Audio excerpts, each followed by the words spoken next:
Um, all right guys, welcome back to हर्ष के बकवास। हम ग्रुप वन की सीरीज हो चुकी है और आज हम स्टार्ट करने वाले हैं ग्रुप टू से। तो ग्रुप वन का पहला paper that is advanced accounting, we will be talking about that. तो Sharma, are we good to go? Yes, we are good to go. All right. So what is the first thing that we will be talking about? The first question is resources. What were the resources that we used? ठीक है, तो Sharma what do you want to? Okay, I'll go first. तो again advance accounting मैंने कहीं ना कहीं self study से करी थी. So my resources were again ICI module and since शायद मैंने ग्रुप टू के लिए पादुका नहीं खरीदी थी, so I use only advance accounts का मॉड्यूल. एंड एट 5 ईयर्स के मैंने पास्ट RTP और MTP निकलवा लिए थे. प्रीवियस ईयर पेपर भी पास्ट 5 ईयर्स के निकलवा लिए थे. So I had like a plenty of question bank, बहुत बड़ा क्वेश्चन बैंक बन गया था. And for accounting standard, since advance accounts is accounting standard heavy, बहुत ज़्यादा अकाउंटिंग स्टैंडर्ड्स हैं, I refer to Ravikant Miryala sir's accounting standard made easy. So these were my resources. हम all right, अगर मैं अपने रिसोर्सेज की बात करूँ तो मैंने क्लास में ली थी सी राहुल गर्ग सर से, ठीक है।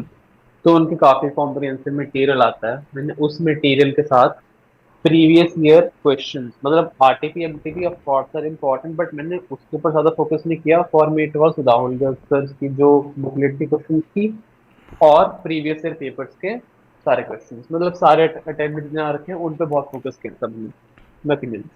Okay, so we should move to the next question. That is the study period. कितनी देर लगी थी एडवांस अकाउंट्स पढ़ने में? Would you go first? हम एडवांस अकाउंट मेरे को कंप्लीट करने में 2.5 मंथ्स लगे थे। हम अराउंड 10th 9th को पेपर खत्म होने के बाद स्टार्टेड राइट अवे, और 31st मार्च तक मेरा सिलेबस हो गया, 31st जनवरी तक मेरा सिलेबस हो गया था। सो या 2.5 months about it. So I started advanced accounts midway June 2022. My attempt was in November 22. और मैं सेल्फ स्टडी कर रहा था. So initially I found advance account to be a bit level up from foundation की accounting, since I was not doing group one accounts first. तो थोड़ा सा level up था. So I first did accounting standards. मैंने सारे standards करे थे and then I did the whole accounting, advance accounting का बाकी syllabus. So it took me around like first week of September to finish. थोड़ा खिंच गया था. It was a stretch because बीच में मेरे ACCA का एक पेपर फंस रहा था, ऑडिटिंग वाला. So that was the only problem. तो बाकी वो हो गया था. It was not an issue. अगर मैं इफेक्टिवली बताऊँ तो it took me around like 2.5 months, somewhere like 2.5 months to finish that advance accounting. अच्छा, perfect. Okay. Perfect. So let's move on the next question. What is your approach towards advance accounting? यार basically Rahul Garg sir की जैसे classes होती थी, उसमें question चलते रहते थे, वो करता था। होमवर्क तो सर देते थे, होमवर्क भी एक बार साथ साथ में कर लेता था। Okay. Approach wise I would say one thing कि इसमें ना काउंटिंग स्टैंडर्ड ज्यादा है। इफ यू एक्चुअली यहाँ पे चैप्टर्स कम है।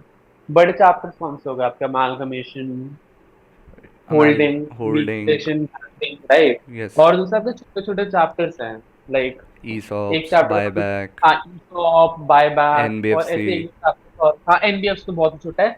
आप इनको कलेक्टिवली एक बड़ा चैप्टर कंसीडर कर सकते हो, या. कंपेयर के लिए, ठीक है। या. तो बहुत कम चैप्टर्स हैं, पहले उनको कंप्लीट कर लो, ठीक है, बिकॉज वो आपको 60 से 70 मार्क्स पर देते थे। तो उन पे अपना पूरी कमांड बनाने के बाद I shifted to accounting standards, because वहाँ पे अकाउंटिंग स्टैंडर्ड्स बहुत सारे हैं। हम ये नहीं कर सकते कि चलो ठीक है, हम चार पांच पे, जैसे ग्रुप वन में कम होते थे तो मैंने ऐसे तो पांच अच्छे कर लो, तीन कम है तो चलेगा, लेकिन यहाँ पे बहुत सारे अकाउंटिंग स्टैंडर्ड्स होने की वजह से पहले अकाउंटिंग स्टैंडर्ड्स समझ लिया, ठीक है। Now the thing is that again, for each accounting standard there are set number of questions, मतलब एक ही पैटर्न के क्वेश्चन चलते हैं हर एएस के लिए। मैक्सिमम 10 से 15 टाइप के बनते हैं, ठीक है। तो मैंने सर की बुक को उठाया था, देख लिया था कौन से क्वेश्चन रिपीटेटिव नेचर के हैं, उनको काट दिया, हैड अ फाइनल लिस्ट। सो साथ साथ प्रिपेयर करता गया था। दैट was my approach overall. What about you? So, approach towards advanced accounting was quite simple. For accounting standards, again, there is a certain amount of questions that are being repeatedly asked. तो RGM sir, Ravikant Miriyala sir की जो book है उसके अंदर covered all the questions of the past years as well as the concepts. So accounting standards let's like 30 marks booked, उसको हमने ऐसे cover किया. एंड वो अकाउंटिंग स्टैंडर्ड की बुक में अमेलगमेशन वाला भी कंसेप्ट अच्छे से कवर्ड था. सो अमेलगमेशन वाला चैप्टर जो है वो भी कहीं ना कहीं उसी के साथ कवर हो गया. पार्टनरशिप एंड ऑल बहुत ही आपके फाउंडेशन के हिसाब से डिपेंड करेगा, आपकी फाउंडेशन में पार्टनरशिप के ऊपर कितनी अच्छी ग्रिप थी। पार्टनरशिप पे ग्रिप अच्छी थी और आपको अमेलगमेशन यानी AS14 अच्छे से आता है, तो अमेलगमेशन ऑफ पार्टनरशिप इजीली हो जाएगा। And then console that liquidation of partnership, that dissolution वाला पार्ट, दैट अगेन वो भी अच्छे से इजीली हो जाएगा। then it comes to when it comes to like bank accounts or something like consolidation bank accounts और NBFC, तो banking accounts के अंदर आपको फॉर्मेट अच्छे से आना चाहिए। Consolidation, there is simple concept in consolidation how it operates like a single entity, वो आ जाएगा आपका। NBFC इट्स ऑल अबाउट आप कितने रेट्स और आउटस्टैंडिंग डेट्स को रट पाओगे, that is the whole concept in NBFC। And something like मतलब आपको अप्रोच ऐसी रखनी पड़ेगी, chapter wise the approach changes कहीं ना कहीं। छोटे चैप्टर हैं तो it depends mostly on question, जैसे ईसॉप वाला हुआ, ईसॉप के there are 2-3 types of question, कैसे कैसे हो सकते हैं। ग्रेडेड वेस्टिंग का क्वेश्चन हो सकता है, फिर नॉर्मल ईसॉप के एक्सपेंसेस का क्वेश्चन हो सकता है, उस पर डिपेंड करेगा। NBFC there are types of question, leasing वाला प्रोविजनिंग अलग है, बाकी प्रोविजनिंग अलग है। बैंक अकाउंट्स तो PL का अप्रोच अलग है, बैलेंस शीट का अप्रोच अलग है। सो ऑफकोर्स अप्रोच चेंज होता रहता है for each type of question, but overall it is more like कि आप कितने प्रीवियस ईयर क्वेश्चंस को प्रैक्टिस कर पाओगे। It's mostly on practice and formats. Advance accounts is mostly on formats, let's say मेरे को फॉर्मेट्स ज़्यादा लगते थे एडवांस अकाउंट्स के अंदर as compare even to. I would harsh, like हमने अपने दूसरे उसमें हर्ष की बकवास एपिसोड में कहा था कि we should focus on the concept all together, but I guess advanced accounts एक थोड़ा एक्सेप्शनल सब्जेक्ट रहेगा, बिकॉज यहाँ पे फॉर्मेट्स आपको जितने अच्छी तरह याद रहेंगे ना, आप फीलिंग उतनी आसानी से कर पाओगे। तो formats do play a very important role है। यस। जितने एक्यूरेट आपके फॉर्मेट्स होंगे उतने ही आप इजीली क्वेश्चन सॉल्व कर पाओगे, बिकॉज यहाँ पे इंफॉर्मेशन इतनी सारी और थोड़ी सी इस वे में अवेलेबल होती है that there are various interpretation. या जैसे I will give an example, let's say आप कंसोलिडेशन कर रहे हो, कंसोलिडेशन और आप उसमें बैलेंस शीट वाला मतलब कंसोलिडेशन कर रहे हो, नॉट PL तो बहुत इजी हो जाता है। कंसोलिडेशन और बैलेंस शीट है तो उसमें there is an certain approach भाई। पहले आप ग्रुप स्ट्रक्चर बताओगे, then you will calculate the net assets of subsidiary, post reserve, pre reserve, और फिर अपना मतलब माइनॉरिटी इंटरेस्ट को कैसा रहेगा, मतलब ये सब आपको कैलकुलेशंस लाइन बाय लाइन करनी पड़ेगी। Then you have to add them और अपनी बैलेंस शीट बनानी पड़ेगी। So there is like a certain format you should follow which will make it easier. Amalgamation में भी इट्स द सेम, कि आप कैसे पहले सब चीज़ों को लिखोगे और फिर आप नेट वैल्यू ऑफ कंसिडरेशन निकालोगे, मतलब आप कितने खरीद रहे हो, नेट एसेट्स एक्वायर्ड खरीद रहे हो, वो एक आपको एक फॉर्मेट फॉलो करना पड़ेगा, otherwise it will make it difficult for you to do these things. Same goes for like I think partnership में भी ऐसे ही कुछ कुछ कंसेप्ट है, लाइक लिक्विडेशन जो डिसोल्यूशन हुआ और liquidation of companies, both of these topics include formats, है कि नहीं? तो यार टोटली अग्री, लाइक इसमें पता है बात क्या है। अगर मैं वो वाला कंसेप्ट लाने बैठे कि हमें कंसेप्ट समझ में आ गया, हम क्वेश्चन देके खुद कर लेंगे, हमें खुद कर पाएंगे, लेकिन पता है उसके अंदर ना स्टेप्स इतने सारे हैं। आपने एक स्टेप में कुछ अगर बेकार कर दिया ना, यू आर गॉन, आपको पूरा क्वेश्चन गलत हो जाएगा। या formats are very important role in this subject. 100%। So focus. ये हमारा एक एक्सेप्शनल सब्जेक्ट है जिसमें आपको फॉर्मेट्स पे ज़्यादा ध्यान देना पड़ेगा, otherwise you start to lose marks as well as lose your head कहीं ना कहीं। ओके। अच्छा ठीक है, I just wanted to add one more point in ESOP. It's just an added tip. अगर जो भी बंदा इसको सुन रहा है, पिछले सारे 10th के ना PYP से उठा लो, यू विल सी ईसॉप का एक 5 मार्क का क्वेश्चन है। Same pattern is being repeated in every 2 और 3 अटेम्प्ट, काफी बार कंसेक्यूटिवली भी हो जाता है। तो अगर आप उस वाले क्वेश्चन को कर लेते हो, आपके 5 मार्क्स गारंटी हो सकते हैं आपके वाले अटेम्प्ट में, because it's like the same type of question. अगर तेरे को याद है, मैं किस टाइप के क्वेश्चन की बात कर रहा हूँ, देर इज या द टाइप, बट या अचानक आई से गेट आप। इट। सो एक और मतलब I would strongly suggest against it कहीं ना कहीं, क्योंकि ईसॉप में देर वॉज दिस थिंग, एक एक अटेम्प्ट में आई थिंक इट वॉज जुलाई 21 जिसमें ये आया था क्वेश्चन।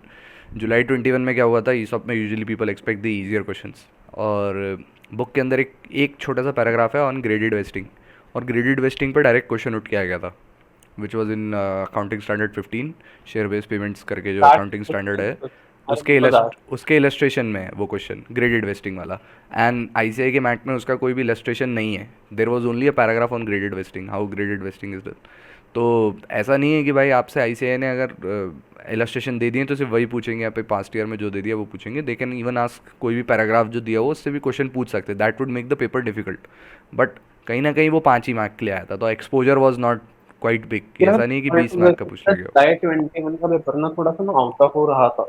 हाँ, होल्डिंग के अंदर कुछ उन्होंने अजीब सी चीज मांग ली थी which was not actually top. या बट अब वो करके भी देख। कहीं ना कहीं I was that was the covid attempt, कहीं ना कहीं कोविड वाला अटेम्प्ट था वो, since it was delayed July 21, of course काफ़ी डिले होके पेपर हुआ था।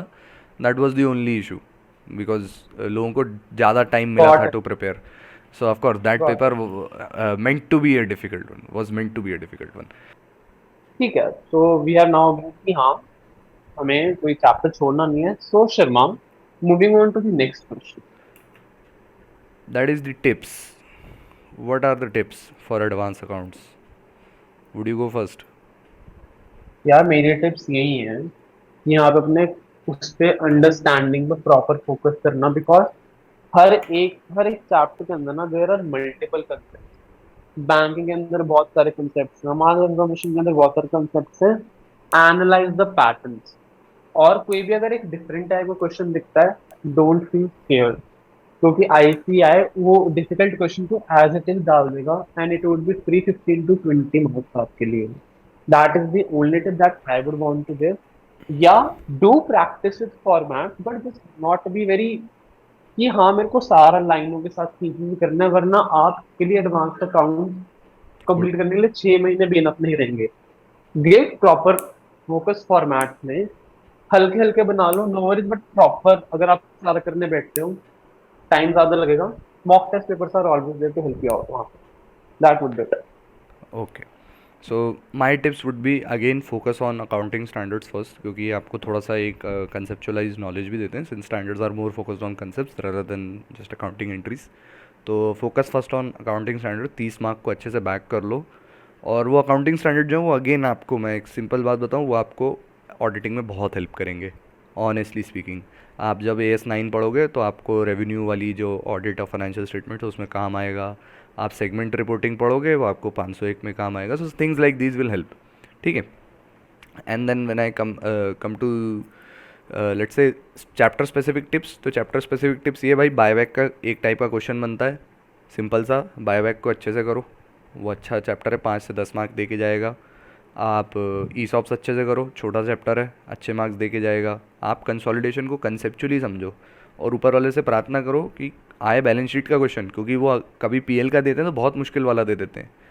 PL का क्वेश्चन ना आए ऐसा प्रार्थना करो, और प्रार्थना करो कि बैलेंस शीट का क्वेश्चन है, बैलेंस शीट वाला ईजियर पड़ता है।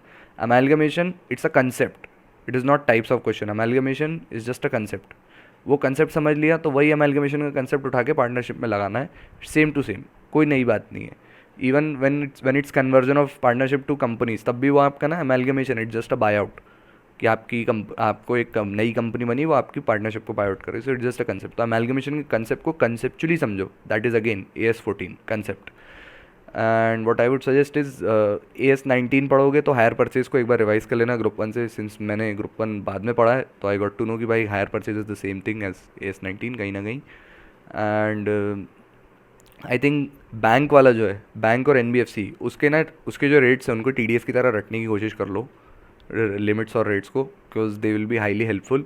सेम क्वेश्चन आते हैं रिपीटेटिव टाइप के, बट उसके लिए आपको स्टिल आपको रेट्स याद होने चाहिए, और वो भी रेट्स अगर याद होंगे तो अगेन बैंक ऑडिट में कहीं ना कहीं हेल्प करेगा। और जो बैंकिंग वाला चैप्टर है उसको एक बार रीड करना, the theory is well written, मैंने पढ़ी है, and it help me a lot in bank audit, which is audit का चैप्टर नंबर समथिंग लाइक 11-12 याद नहीं, 11। 11 है। 11। तो उसमें काफ़ी हेल्प किया था वो मेरे को, बैंक ऑडिट जो है। आई थिंक इट्स 12, 11 तो ऑडिट रिपोर्ट था। तो माइंड। हाँ, तो वो बैंक ऑडिट पढ़ने में बहुत आराम पड़ेगा तुमको, वो अगर अच्छे से पढ़ोगे बैंकिंग वाला financial statements. I guess that is like the tips overall. Most of the tips are related to कि कैसे एडवांस अकाउंट पढ़ोगे तो ऑडिट में हेल्प होगा, बिकॉज ऑफ कोर्स अगला ही दिन ऑडिट, मतलब एक दिन बाद ही ऑडिट देना है।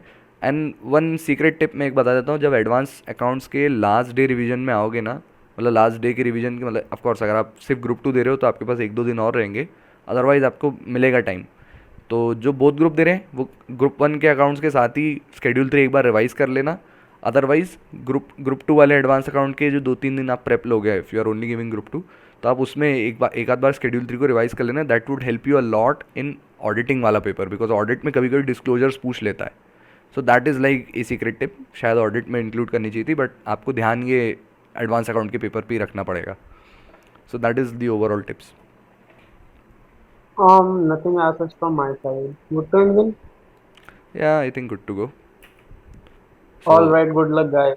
If all right. there is any other question, feel free to DM us on LinkedIn. Yeah. Perfect. Good luck. All the best, guys. All the best.